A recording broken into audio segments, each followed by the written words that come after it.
Una traccia del suo passaggio. I vigili della Federazione del Campo San Pierese stanno passando a setaccio i varchi elettronici di ingresso ai 10 comuni che ne fanno parte, alla ricerca del misterioso giustiziere che nella notte tra lunedì e martedì ha segato il Velox posizionato lungo la strada provinciale brentana Villa del Conte. Qui Fleximan avrebbe usato un giratubi manuale.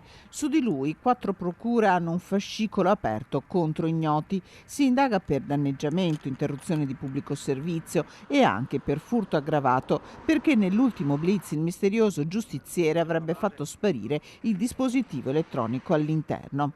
Dopo il 13° colpo, potenziati i dispositivi di controllo sul territorio da parte delle forze dell'ordine. Per riuscire a individuarlo si valuta anche il posizionamento di fototrappole. Un Velox da 11 multe al giorno di media, quello segato lungo la provinciale brentana, che non sarà riattivato a breve. Questo l'annuncio di Sara Gaiani, presidente della Federazione dei Comuni del Campo San Pierese, che continua a ribadire: la sicurezza di chi viaggia sulle nostre strade resta la cosa più importante.